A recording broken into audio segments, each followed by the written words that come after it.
पिछले साल United states ने अफगानिस्तान में एक टेररिस्ट को मारा था, जमारी अहमदी। ये नाम याद रखना, इस पे वापस आएंगे। यूनाइटेड स्टेट्स ने ड्रोन यूज करके एक मिसाइल लॉन्च की जो सीधा टारगेट को डिस्ट्रॉय करती है। ड्रोन्स के बारे में आप सबने सुना होगा, स्पेशली अभी यूक्रेन रशिया वॉर के बाद। मिलिट्री ड्रोन्स अभी काफी डिमांड में है। इंडिया खुद ड्रोन्स में इन्वेस्ट कर रही है और अपने आप को ड्रोन टेक्नोलॉजी और डेवलपमेंट में एक हब बनाना चाहती है, क्योंकि मिलिट्री ड्रोन्स ने लिटरली वॉर करने का तरीका बदल दिया है। ड्रोन्स की मदद से गवर्नमेंट्स ऐसे अटैक्स कर सकती है जो शायद गवर्नमेंट नहीं कर पाती अगर ह्यूमंस इन्वॉल्व होते हैं। इसके अलावा ड्रोन्स इंटेलिजेंस गैदरिंग में इस्तेमाल होते हैं, उन्हें मेंटेन और ऑपरेट करना कंपैरेटिवली सस्ता होता है। अब सुन के तो बेनिफिट्स अच्छे लगते हैं, पर जैसे ये ड्रोन्स एक्चुअली में इस्तेमाल होते हैं वो एकदम अलग स्टोरी है। If you are a threat to our people, the United States will find you and take you out. With our extraordinary technology, we're conducting the most precise air campaign in history. I'm gonna bomb the shit out of them. It's true. I don't care. I don't care. They've got to be stopped. But now, a large airplane could be remotely controlled. You see the bomber responding to the simple control. बिना कोई pilot के एक plane को उड़ाना और target तक पहुंचाना एक नई टेक्नोलॉजी है, पर यूनाइटेड स्टेट्स ने ये वर्ल्ड वॉर 2 में स्टार्ट कर दिया था। वो प्लेन्स को एक्सप्लोजिव से भरते और रेडियो वेव्स के थ्रू कंट्रोल करने की कोशिश करते, पर तब टेक्नोलॉजी इतनी अच्छी नहीं थी, तो ये प्रोजेक्ट फेल हो गया। पर उन्हें इसकी इंपॉर्टेंस समझ में आ गई थी। यूनाइटेड स्टेट्स ने ऐसे प्रोजेक्ट में इन्वेस्ट करना कभी बंद नहीं किया, और उनकी मिलिट्री पॉलिसी समझना बहुत आसान है। जब तक ये बंदूक मेरे पास है तब तक ये बेस्ट है, पर जैसे ही ये किसी और के पास जाएगी तो ह्यूमन राइट्स वायलेशन।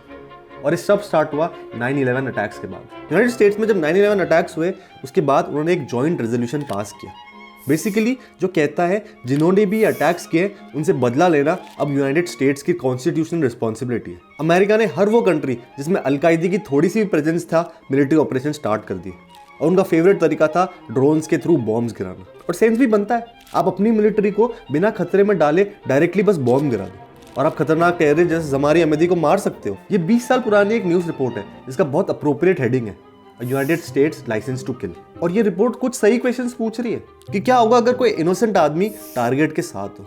CIA के रूल्स काम करने का तरीका सही है, और इस तरह की बॉम्बिंग फ्यूचर टेररिस्ट अटैक्स को टेररिस्ट के दिमाग में जस्टिफाई नहीं करेगी। पर सबसे इंटरेस्टिंग लाइन जो मैंने इस रिपोर्ट में पढ़ी थी वो ये थी, CIA ये कर रही है क्योंकि वो बहुत इंथुजियास्टिक है ऐसे ड्रोन्स को यूज करके टारगेट को मारने के लिए। और ये क्वेश्चन एकदम सही है, यूनाइटेड स्टेट्स बस दूर से बैठ के बॉम्ब गिरा रही है। क्या होगा अगर इनोसेंट लोग मरे? जब जमारी अहमदी को मारा, ये उस रैकेज की फोटोज है। आपको लगता है इसमें एक ही टेररिस्ट मरा होगा? इस ड्रोन अटैक में 10 टेररिस्ट मरे, पर यह भी तो हो सकता था कि 10 टेररिस्ट की जगह 9 टेररिस्ट मरे और एक सिविलियन। उस बेचारे का क्या? अब यूनाइटेड स्टेट्स के हिसाब से तो एक जस्ट वॉर है, सेल्फ डिफेंस के लिए वॉर है, राइचियस वॉर है। So this is a just war, Your goal is just. a war waged proportionally Your objectives are clear. in self-defense. और ये ड्रोन्स 2 तरीके से यूज होते हैं, एक्चुअल वॉर्स में और डिप्लोमेसी के लिए। पहले ऐसा था कि यूनाइटेड स्टेट्स ड्रोन प्रोडक्शन और एक्सपोर्ट्स को डोमिनेट करती थी, बट एक चीज होती है MTCR। बेसिकली ये कंट्रीज के बीच में एक इनफॉर्मल एग्रीमेंट है कि ये खतरनाक ड्रोन्स सिर्फ कुछ कंट्रीज को दिए जाएंगे, सबको नहीं, ताकि इनका गलत इस्तेमाल ना हो। मगर डिमांड तो ड्रोन्स की थी ही, तो दूसरी कंट्रीज जैसे ईरान, टर्की ने इस डिमांड को फुलफिल करना चालू किया। जो ड्रोन्स रशिया यूक्रेन के अगेंस्ट अभी यूज कर रही है वो सब मिलिट्री ड्रोन्स ईरान ने सप्लाई किए हैं। लास्ट ईयर अगर आपको याद हो तो अजरबैजान आर्मेनिया को हरा पाई क्योंकि उनको टर्की ने ड्रोन सप्लाई किए थे, जिन्होंने पूरी वॉर ही पलट दी थी। और जब एक कंट्री दूसरी कंट्री को ड्रोन देती है तो ऐसा नहीं कि वो सिर्फ मशीनरी ट्रांसफर कर रही है, इन वेपन्स के साथ ट्रेनिंग कॉन्ट्रैक्ट्स होते हैं। अगर आपको पार्ट्स या रिप्लेसमेंट चाहिए तो वो भी एक कंट्री सप्लाई करती है, जो ड्रोन सप्लाई करने वाली कंट्रीज को डिप्लोमेटिक पावर देता है। मैं आपको एग्जांपल से समझाता हूँ। यूनाइटेड स्टेट्स ने 20 साल वियतनाम में वॉर लड़ी। इस साल यूनाइटेड स्टेट्स वियतनाम को ड्रोन सप्लाई कर रही है। अब वियतनाम भी एक अथॉरिटेरियन कंट्री है, वहां सिंगल पार्टी का रूल है, वहां कोई डेमोक्रेसी नहीं है। पर यूनाइटेड स्टेट्स एक अथॉरिटेरियन कंट्री को टेक्नोलॉजी पहुंचाने में कंफर्टेबल है क्योंकि वियतनाम पे रशिया का इन्फ्लुएंस है। रशिया उन्हें वेपन सप्लाई करता है, पर यूनाइटेड स्टेट्स वो चेंज करना चाहती है, वियतनाम को अपने इन्फ्लुएंस में लाना चाहती है। आपको स्टूपिड लग रहा होगा, पर वॉर्स ऐसे ही लड़ी जाती है। सीरिया फॉर एग्जाम्पल, सीरिया एक ऐसी कंट्री है जहां रशिया, ईरान, टर्की और USA सब वॉर लड़ रहे हैं। इन चारों कंट्रीज का ऑफिशियल स्टैंड तो यही है कि हम आईसिस से लड़ रहे हैं, पर सबके पास अपने अपने दूसरे रीजंस हैं। अब आपको लग रहा होगा मैं इतनी रैंडम इंफॉर्मेशन आपके ऊपर क्यों फेंक रहा हूं, पर इस सब का एक पॉइंट है। जमारी अहमदी याद है जब यूनाइटेड स्टेट्स ने इन्हें ड्रोन से मारा था तो यूनाइटेड स्टेट्स ने कुछ ये कहा था, The procedures were correctly followed and it was a righteous strike. 10 terrorist मरे थे इस राइचियस बॉम्बिंग में। मैं आपको उन टेररिस्ट की फोटोज दिखाता हूं। रियलिटी में 7 बच्चे मरे थे इस बॉम्बिंग में, सब इनोसेंट। न्यूयॉर्क टाइम्स की इन्वेस्टिगेशन के बाद मिलिट्री को ये एक्सेप्ट करना पड़ा कि उनसे गलती हो गई। इनफैक्ट जमारी अहमदी एक टेररिस्ट नहीं थे, वो एक एड वर्कर थे जो अपने देश को सुधारने के लिए काम कर रहे थे। एक दिन बस आसमान से एक मिसाइल आई और वो गायब। अब मैं समझदार नहीं हूँ, पर आप मेरी ऑडियंस सेंसिबल हो। आपके मन में आ रहा होगा कि हो सकता है गलती हो गई, और सेंस भी बनता है, इतनी बड़ी वॉर है, गलती हो सकती है। पर क्या ऐसी गलतियां और हुई और उन्हें सुधारने की कोशिश की गई? इमेजिन आप एक दिन अपने घर से निकले, बाइक पे जा रहे हो और ऊपर से एक मिसाइल बस आप पे गिर जाती है। ये इन कंट्रीज में रहने वालों का नॉर्मल डे है, और आपको लग रहा होगा मैं मन से बना रहा हूँ, पर ये सब डॉक्यूमेंटेड है। ये वाला मुझे न्यूयॉर्क टाइम्स में मिला, जिसमें उन्होंने 4 लोगों को मार दिया क्योंकि वो एक पर्टिकुलर पैटर्न में मोटरसाइकिल चला रहे थे, चारों सिविलियंस। ये इंटरनेशनल क्रिमिनल कोड की डॉक्यूमेंट है जो ज्यूरिसडिक्शन और प्रिंसिपल्स को डिफाइन करती है। इसके आर्टिकल 8 में बताया है वॉर क्राइम्स क्या होते हैं। अगर आप अटैक कर रहे हो और आपको पता है सिविलियंस को हार्म होगा तो वो वॉर क्राइम है, मगर ये आप कर सकते हो जब तक मिलिट्री को क्लियर एडवांटेज हो रहा हो। अब ये मिलिट्री एडवांटेज क्या है? बेसिकली अगर आपको पता है कि वहाँ सिविलियंस है और वो मर सकते हैं, मगर मिलिट्री को उससे एडवांटेज होगा, तो आप वो अटैक कर सकते हो। ये 2019 की एक ड्रोन स्ट्राइक की फुटेज है। इस बॉम्बिंग में 16 टेररिस्ट मरे, पर 4 सिविलियंस भी मारे गए। ये मिलिट्री एडवांटेज दे रहा है, पर ये डिसाइड कौन करेगा कब तक वो मिलिट्री एडवांटेज जस्टिफाइड है? अगर ये 4 सिविलियंस की जगह 8 सिविलियंस होते, 16 सिविलियंस 16 टेररिस्ट होते, तो ये 16 टेररिस्ट और 4 सिविलियंस वाला नंबर यूनाइटेड स्टेट्स ने दिया था। और इस रिपोर्ट को बहुत छुपाने की कोशिश की गई, क्योंकि इसमें 4 नहीं 60 सिविलियंस मरे थे। ये वाली जिसमें एक आईसिस रिक्रूटर को बॉम्ब किया था, 2 महीने बाद वो कहीं और से अरेस्ट हुआ, इसमें 4 सिविलियंस मरे।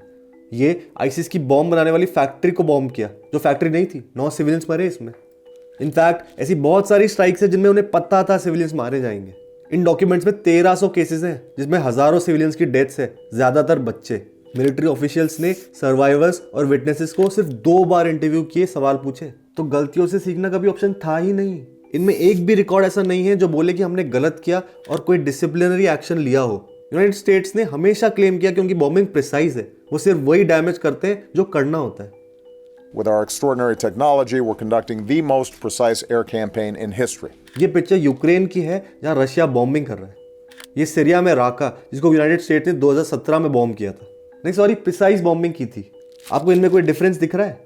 और सिर्फ वॉर ही नहीं, उसके अलावा भी यूनाइटेड स्टेट्स की एक बहुत डार्क हिस्ट्री और क्राइम्स किए हैं, जिसके बारे में अगर आपको और जानना है तो एक ऑडियो बुक जो मैं आपको रेकमेंड कर सकता हूँ वो है डार्क सीक्रेट्स ऑफ अमेरिका, जो कुक्कू एफएम पे अवेलेबल है, जिसमें उनकी हिस्ट्री, उनका रेसिज्म और दूसरे डार्क पार्ट्स के बारे में बताया जो कोई नहीं बताता। उसके अलावा कुक्कू एफएम पे 15 लाख से ज़्यादा एक्टिव पेड सब्सक्राइबर्स हैं और 4000 घंटे से ज़्यादा का कंटेंट। सिर्फ 2023 में कुक्कू एफएम पे 45 लाख घंटे का कंटेंट प्ले किया गया है। पर्सनली मैं ऑडियो बुक्स का फ़ैन हूँ, क्योंकि एक तो स्क्रीन टाइम कम होता है और बोरिंग काम इंटरेस्टिंग लगता है। मैं ऑडियो बुक्स खाना बनाते टाइम सुनता हूँ, एडिटिंग करते टाइम सुनता हूँ। अच्छा टाइम पास भी होता है और नई चीज़ें भी सीखने को मिलती है।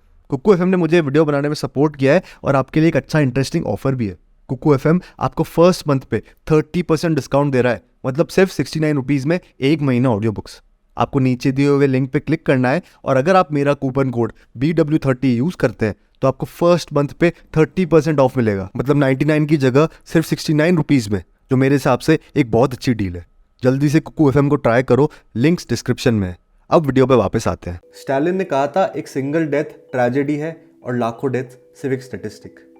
ये एक बॉम्बिंग से पहले की कॉन्वर्जेशन है।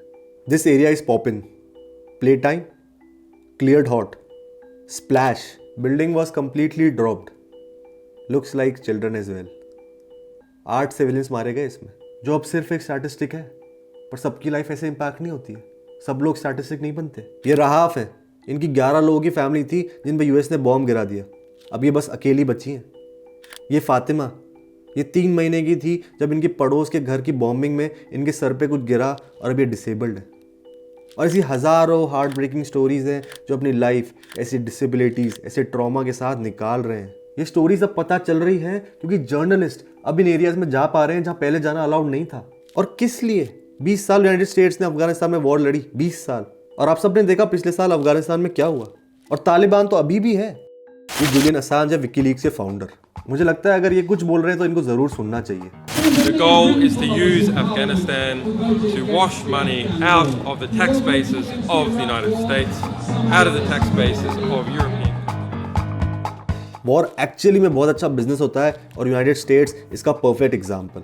वर्ल्ड वॉर के बाद यूनाइटेड स्टेट्स अभी तक लगातार वॉर लड़ रहा है। पहले कोरिया में, फिर वियतनाम, फिर वॉर ऑन ड्रग्स और कोल्ड वॉर, फिर अफगानिस्तान और इराक। कॉन्टेक्स्ट के लिए इंडिया की पूरी जीडीपी की साइज ये है, तो यूनाइटेड स्टेट्स ने सिर्फ अफगानिस्तान वॉर में इतने पैसे खर्च कर दिए। और ये सिर्फ अफगानिस्तान में, बाकी वॉर्स अलग हैं। इकोनॉमिक्स में एक लॉ होता है सेज लॉ, जो कहता है सप्लाई अपनी डिमांड खुद बनाता है। ये एक नॉर्मल सोल्जर की पिक्चर है जो अफगानिस्तान में है, पर ध्यान से देखो, इसकी गन, इसका हेलमेट, यूनिफॉर्म, उसके शूज, बंदूक के लिए गोलियां, सबके पैसे लगते हैं। इनफैक्ट ये सोल्जर्स तक प्राइवेट हैं, जिन्हें प्राइवेट कॉन्ट्रैक्टर्स बोलते हैं, और ये प्रोवाइड करती है प्राइवेट कंपनीज। अगर आप इस वेबसाइट पर जाओ तो आप खुद देख सकते हो गवर्नमेंट को क्या क्या जरूरतें हैं और आप वो प्रोवाइड कर सकते हो। बहुत सारी कंपनीज हैं, मगर 5 बड़ी कंपनीज हैं। ये कंपनीज कॉम्बैट एयरक्राफ्ट, अटैक और transport helicopters, armoured vehicles, bombs, missiles सब प्रोवाइड करती है। तो अगर वॉर होगी तो इन कंपनीज के लिए प्रॉफिट है, पर वॉर में जाना या नहीं जाना ये डिसाइड करना पॉलिटिशियंस का काम है। तो ये कंपनीज इनको इन्फ्लुएंस करती है। 20 सालों में इन कंपनीज ने $2.5 बिलियन खर्च कर दिए लॉबी करने में। और सिर्फ यही नहीं, ये पॉलिटिशियंस इन कंपनीज के स्टॉक खरीद सकते हैं। तो अगर वॉर होगी तो ये कंपनीज अमीर होगी, अगर ये कंपनीज अमीर होंगी तो ये पॉलिटिशियंस अमीर होंगे। यूनाइटेड स्टेट्स में एक सेक्रेटरी ऑफ डिफेंस होता है, जिनके अंडर उनकी सारी मिलिट्री एजेंसीज आती है, आर्मी, नेवी, एयरफोर्स, सब। बेसिकली प्रेसिडेंट के बाद अगर आर्म फोर्सेस में कोई सबसे बड़ी पोजीशन है तो वो है सेक्रेटरी ऑफ डिफेंस, उनका डिफेंस मिनिस्टर बेसिकली। अभी लॉयड ऑस्टिन है सेक्रेटरी ऑफ डिफेंस, पर वो बोर्ड मेंबर थे रैथॉन के, जो ये मिलिट्री ड्रोन्स बनाती है। उससे पहले मार्क एस्पर, वो भी यहीं से थे। उससे पहले जिम मैटिस, वो जनरल डायनेमिक्स से थे। पैट्रिक शैनन, वो बोइंग से थे। उनके 5 में से 4 डिफेंस मिनिस्टर्स इन्हीं प्राइवेट कंपनी से आए हैं। डिफेंस मिनिस्टर, ये लोग लिटरली वॉर से अमीर हो रहे हैं, एक दूसरी कंट्री को डिस्ट्रॉय करके पैसे कमा रहे हैं। यूक्रेन में भी वही हो रहा है। यूनाइटेड स्टेट्स यूक्रेन को पैसे देगी, उस पैसे से यूक्रेन इन कंपनीज से वेपन्स खरीदेंगे और ये लोग अमीर होंगे। यूरोप तो ये डायरेक्टली बोल रहा है, और आगे ऐसी और वॉर्स होंगी, क्योंकि वॉर्स बहुत अच्छा बिजनेस है। पर आपको पता है मैं सबसे बड़ी आयरनी क्या है? ज़मरी एमनेजी ने मरने के 4 दिन पहले रेफ्यूजी स्टेटस के लिए अप्लाई किया था। वो यूनाइटेड स्टेट्स जाना चाहते थे अपनी और अपनी फैमिली की लाइफ सुधारने के लिए।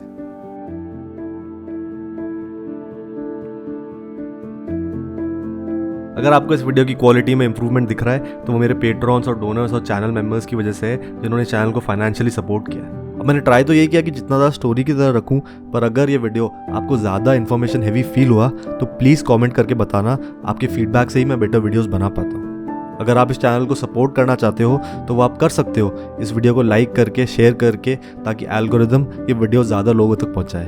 कुकू एफएम को चेकआउट करना मत भूलना, उन्हीं की वजह से ऐसे वीडियोस पॉसिबल है। लिंक डिस्क्रिप्शन में। Thank you for watching.